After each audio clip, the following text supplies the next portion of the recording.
I must say, although I am a TPD and on the SAC, this was all very much implemented and agreed before my time. So I can say objectively that I think this is going to be a really beneficial thing for trainers, for trainees. As a trainer, what do you want to know? You want to know that can your trainee run a clinic? Can they do a ward round? Are they able to manage a theatre list? And so I think what you'll find is that this will put the things that we value from a day-to-day and practical sense forward to the fore, and put it in a language that we all understand and can use.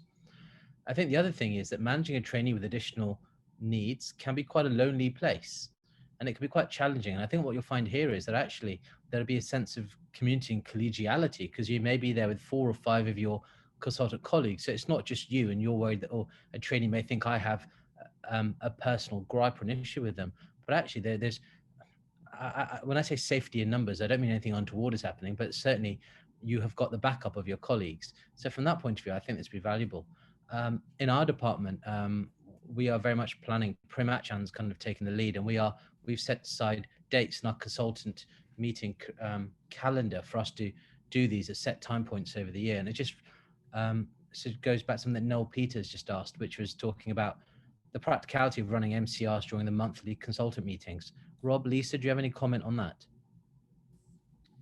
Yeah, we can't dictate what's going to happen, but my image of a good MCR process is ring-fence time that the trust will give the trainers in order to, and others involved with the training, in order to maximize the benefit of it. What I'd hate to see happening is an MCR that takes place in a car park by 2 clinical supervisors before they go home, and it takes 10 minutes, because that's not going to be doing justice to the trainee.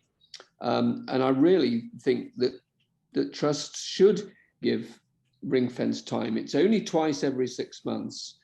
And what we're planning to do is to have it on the same day as our governance meeting. So that's a day out from clinical work, but the investment is I think fantastic. And if trusts aren't prepared to do that, I think if trainers find that they're not being given sufficient time, this is an issue to take up with your DME locally. There's some anxiety from some trainees worrying about not being present at the MCR and worrying that supervisors are going to be talking about them and their performance, and that's not fair. This whole system, actually all of training, depends on building trusting relationships. And so everybody will need to really consider that. And when you are holding multi-consultant report meetings, it will be really important to keep professional, focus on what we can do to help trainees develop, and absolutely not get involved in backbiting behind somebody's back. And I think that's really important, that we all keep a close eye on that and call each other out if there is any danger of any of that happening. I also agree with what Rob said about it not being done in a car park or in the pub. The fact is that when you have ICP in front of you, there will be drop-down boxes with language and terminology that you can cut and paste, that you can use, that will really facilitate what you want to say. Rob, there's a question from Francis Sim. If anyone else has any questions, please ask them now. He says, if we change clinical placements in October rather than August, will our next ARCP be conducted according to the new curriculum or the old curriculum?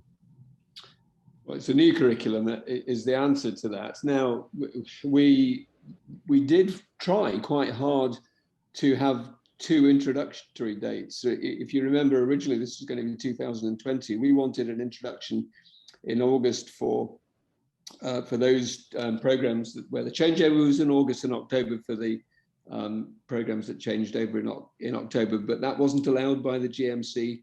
And their ruling was that it has to be August the 4th. So I'm afraid that's what it is. It will be a bit awkward for those trainees that are going to be assessed effectively over 2 curriculum for a 6 months post. But I think that should be achievable. It's not ideal though, and I fully accept that. but it will be a small number continuing Yeah. on the old curriculum.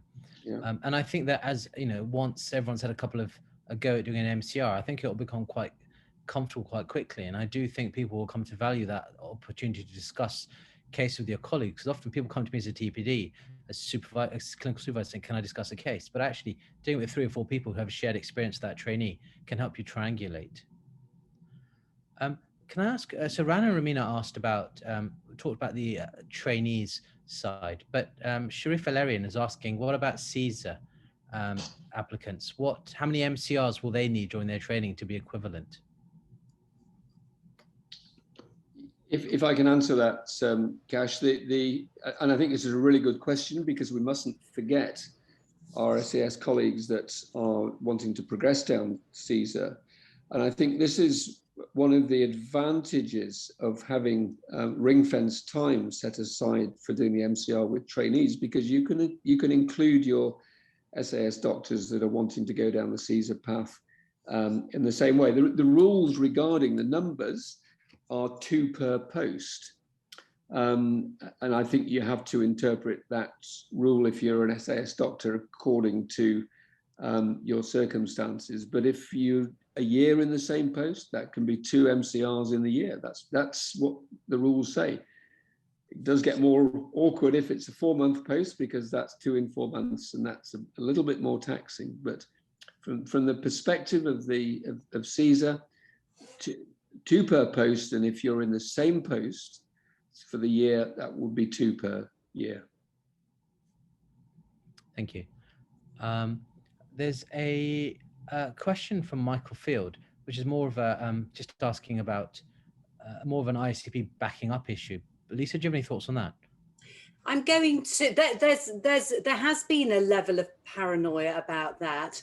I'm going to double check. Is there somewhere that we can post a response to that question if we get it in writing from ISCP afterwards, on hub or something? Otherwise, yeah, we'll be happy to share that. Okay, I'll try and liaise directly with Michael as well. I don't think the data will be lost. I think it just won't automatically migrate onto the new system. But let's get our facts straight there, and let's ask ISCP for the definitive on that one. I mean, my experience of using ISCP pretty extensively has been that it certainly kept the data. There's been no Millennium bug, planes falling out the sky that I've been aware of. And so I don't think that should be an issue, but Lisa will clarify and come back to you, Michael. Yeah, I will. Emad Suarez says, a trainee may be level 3 in SIP 1 to 3, depending on specialty. And on the next placement goes down, not up, due to the nature and experience in specific subspecialties. Lisa? Yes, more of a statement. And that might be right. I can see where that might happen, although I'll say again, the CIPs are supposed to be measured against what's expected as a day 1 consultant. So if a trainee goes down, maybe, I don't know, maybe they're going to do a spine job and they are functioning at a lower level than they did with their hip job, and they're planning on a career on hips. I can see how that might happen, but looking as usual with all of the assessments, taking them in the round, thinking about the whole trainee. So even if there is one area where the trainee appears to drop, yeah, that might just be the job, and might not mean anything other than it's a very specialist job. Yeah, I think that it's a good question, but there are 2 things that I'd say. Number 1 is we're looking at the outcome at the end of ST8 as the ultimate goal. So fluctuations in levels achieved, I don't see as a big problem, and I wouldn't imagine that you would ever be penalised for this in an ARCP, because the ARCP panel would be aware of the fact that this is a different job that you're doing. The fact is that there are fluctuations in levels of PBA achieved, from case to case, from job to job. So I don't think it's anything new. Lee Longstaff, Rob, do you want to take this one? It's exciting. Well, I think so, Lee. It's a big change. And he wants to know how would you go about getting the rest of the consultant body on board? Because the fact is, the people who are here now are generally those who are interested and passionate. Yeah, I think the answer to this is for the lead trainer and STC rep at the hospital to be curriculum. And I know that is just the role that Lee has in our trust, and he's doing it very well. But it does need advocates, it needs role models, and it needs people to stimulate that those that are a little less enthusiastic, and there will be people that are skeptical and less enthusiastic, but the advocates have got to outweigh them and use the arguments that we're putting forward tonight to do that. Does everybody need to be fully engaged in the curriculum? Do all trained surgeon consultant surgeons need to be? Possibly not, but if members of the team are going to take responsibility for being educational supervisors and clinical supervisors, and some of their colleagues are not going to take up some of that work, then they will need to be prepared to take on some of the service work, possibly. So it might not be that everybody has to get involved in training and education, but they can't then just leave their colleagues to pick up education and keep up the same level of service. And I do think that there's value, as Rob says, that the education lead in each department, I would strongly recommend getting at least all the consultants together at a consultant meeting or an audit meeting just to discuss it, and at least to get one date in the diary for an MCR where everyone can be available. Our plan is to take in one of our lecture theatres and people just go into little huddles around and work through it the first time. And, you know, there's going to be a little bit of trial and error. So any other, Sharif, listen, in terms of people asking more specific questions, I would strongly suggest that you email Rob or Lisa directly and have those, because our aim today is to answer questions that are applicable to everyone. The fact is that we do not want to drop the standard needed for certification. And so the number of cases and the number of the competency levels and the number as first surgeon are remaining unchanged. One more question from Noel. There is a massive training deficit of our trainees because of COVID. Logbook numbers is clearly an issue, but many other areas of training deficits due to redeployment, loss of elective activity. So Rob, any thoughts on how the new curriculum can mitigate a worldwide pandemic?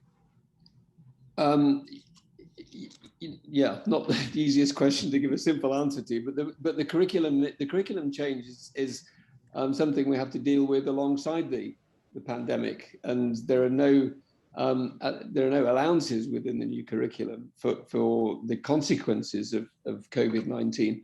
What I would say though is that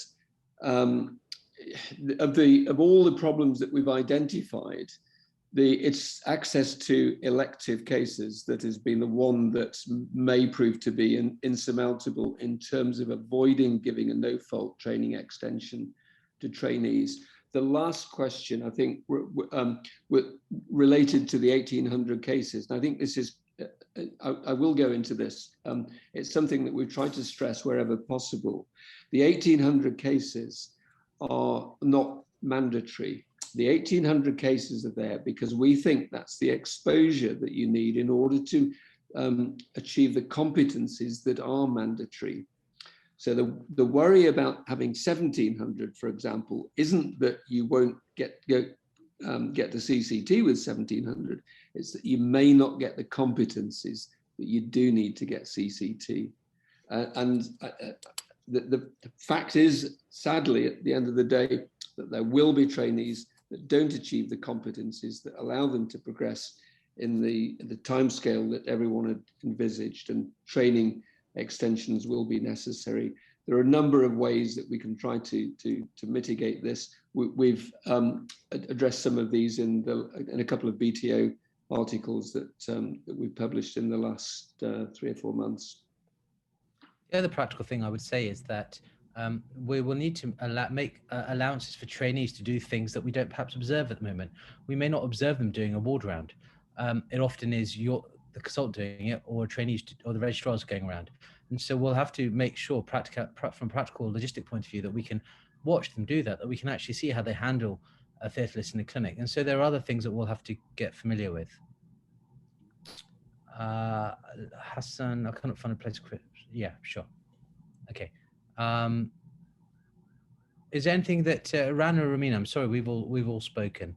Is there anything that you guys would like to add from the trainee point of view? Anything you want trainees to take away or trainers to take away? I think, well, if you don't mind, Rumina, I think the main thing, there's a lot of fear about the new curriculum. And obviously, when I sat on the SAC as the SAC rep for BOTA 2 years ago, it took me a while to get my head around the new curriculum and to get to grips with it. But once you do, it really does make sense. And I think that's, hopefully, don't take my word for it, but go away and have a read of all the resources. There's lots and lots of videos on YouTube now about a new curriculum. There's stuff on ICP, but actually, if you get down to the actual fundamentals of it, it is a much better way to assess the trainee. It does put the sort of professional judgment back in the hands of the trainers. And really, it just makes sense. And I think everything else that comes with it, the teething problems will happen. But if we try and see the end goal, which is to have a much better, much more rounded curriculum to produce safer and better day one consultants, then we'll get there. I think that's what we've got to keep in mind, is the goal, and not the potential issues we're going to face in the next few months. And I think more so for the consultants, it's not just someone who's met all the criteria for CCT, it is someone who can they do the day-to-day practicalities of the job that we're looking for in a consultant colleague. And so I think that's the advantage. Rob or Lisa, would you like to sum up for us, or would you like to add anything? I would say start practicing early. We've got a month left, and you can do a little bit of practice in that month to iron the last minute wrinkles out. One point, I think, whether you want to transition or not, if you're an ST8, the temptation will be not to transition. Before you make that decision, work out the pros and cons, because we can't tell you what to do. You've got to make that decision. But I think if you do that options analysis, you may come up with the conclusion that it's better to change. But we're not allowed to tell you to do that, though. Brilliant. Thank you, everyone. 60 minutes on the button. We'll end it there. Have a good evening, and thank you for making the time to join us. And do check out the podcast. One quick plug. Bye.